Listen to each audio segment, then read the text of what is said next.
Hello students, आज हम हिंदी की पाठ्य पुस्तक संचय में से पाठ 5 हमारी सभ्यता के बारे में पढ़ेंगे। ये कविता हमारी मैथिली शरण गुप्त द्वारा लिखी गई है।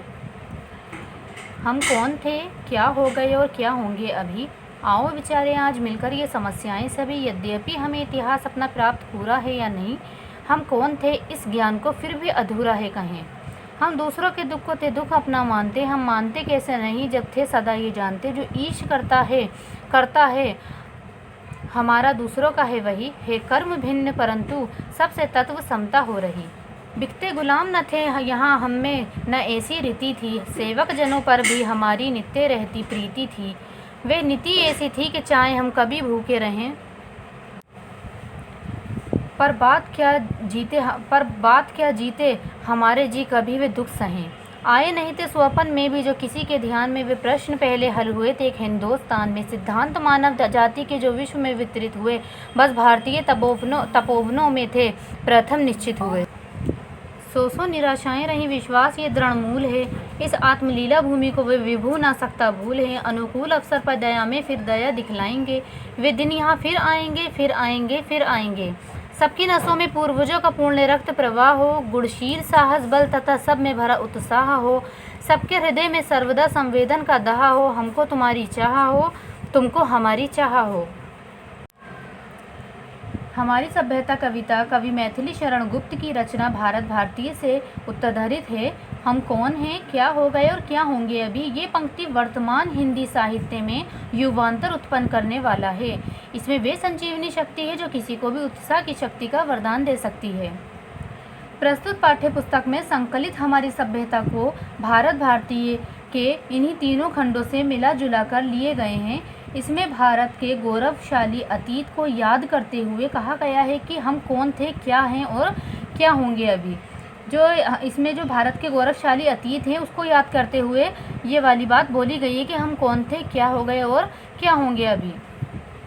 इस कविता के उत्तरार्थ में कहा गया है कि ये उत्साह के साथ अपने पूर्वजों के गुण, सीख, साहस और बल आदि का अनुसरण करके हम फिर से उस चरम उत्कर्ष को कर सकेंगे जिसके लिए भारत भारती पूरे विश्व में जाने जाते हैं। तो इसमें उन्होंने ये बताया गया कि हमारे जो पूर्वज हैं, जो हमारे पिछले प्राचीन काल में हमारे भारत भारती गुजर चुके हैं, जो हमारे पूर्वज पीढ़ियाँ होती हैं, पीढ़ी की पीढ़ी तो वो होती हैं, तो वो हमारे उनकी गुण, सीख, साहस और बल आदि का जो अनुसरण करके हम फिर से चरम उत्कर्ष को कर सकेंगे जिसके लिए ये भारत भारती हमारी पूरे विश्व में जानी जाती है। ये बात सच है कि हमें अपने इतिहास का पूरा ज्ञात हमें अपना इतिहास पूरा ज्ञात नहीं है, लेकिन इतना भी नहीं है कि हमें कुछ भी पता ना हो। आज हम अपने आप को भूल चुके हैं। समस्त प्राणियों को एक ही विधाता के संतान समझने वाले हमने हमेशा दूसरों का ख्याल रखा। भारतीयों ने कभी किसी के साथ कोई भेद नहीं किया, भले ही वे किसी भी प्रकार से भिन्न ही क्यों ना हो। अतिथि सत्कार और दंड सेवा करने वाले हम लोग ने किसी को कभी गुलाम नहीं बनाया। तो जैसा कि आप सब जानते हैं कि हमें अपने इतिहास का पूरी तरीके से ज्ञात नहीं है, लेकिन जिस तरीके से हम पढ़ते हैं, हम अपनी बुक्स पढ़ते हैं सोशल स्टडीज़ की, उस हिसाब से हमें धीरे धीरे हमें अपने इतिहास के बारे में पता चलता जा रहा है। लेकिन फिर भी हम भारतीयों ने कभी भी किसी के साथ कोई भेद नहीं किया, वो किसी भी प्रकार से भिन्न हो और हम ना ही कभी किसी को हमने गुलाम बनाया है।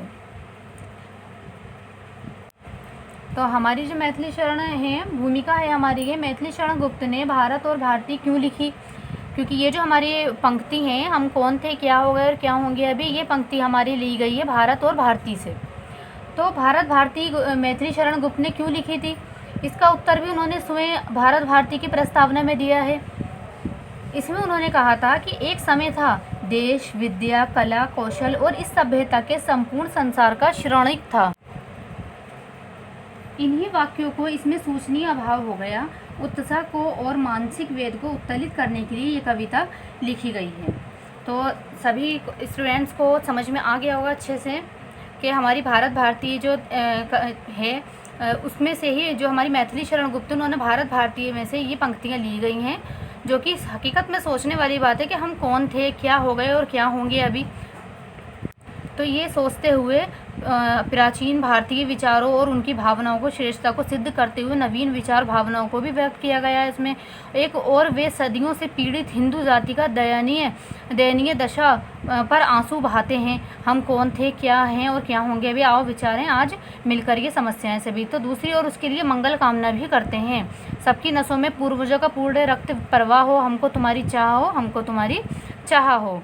तो ये हमारी जो कविता है आपको समझ में आ गई होगी कि हमारी कविता क्यों लिखी गई है, पंक्तियाँ कहाँ से ली गई हैं और ये कविता किसके द्वारा रचित की गई है। अब चलते हैं हम अपने होमवर्क की तरफ। यहाँ में शब्द किसके लिए आया है, भारतवासियों के लिए, सभी बालकों के लिए। तो इसका करेक्ट आंसर है हमारा भारतवासियों के लिए। यहाँ किसी रीति के ना होने की बात की गई है, मूल्य लगाने की, गुलाम खरीदने या बेचने की। इसका करेक्ट आंसर है हमारा गुलाम खरीदने या बेचने की। किन पर प्रेम रखने की बात कही गई है, सेवक जनों पर, सभी परिवार के लोगों पर। इसका करेक्ट आंसर है हमारा सेवक जनों पर। यहाँ नित्य शब्द क्या है, क्रिया या क्रिया विशेषण। तो यहाँ पे हमारा नित्य शब्द है। अब ये जो हमारी पंक्ति दे रखी है इसके आंसर हमें इसमें से ढूंढने हैं। हिंदुस्तान में पहले कौन से प्रश्न हल हुए थे, जो सबने पहले सोच विचार कर रखे थे, जो किसी ने सपने में भी नहीं सोचे थे। तो इसका करेक्ट आंसर क्या है हमारा, जो किसी ने सपने में भी नहीं सोचे थे।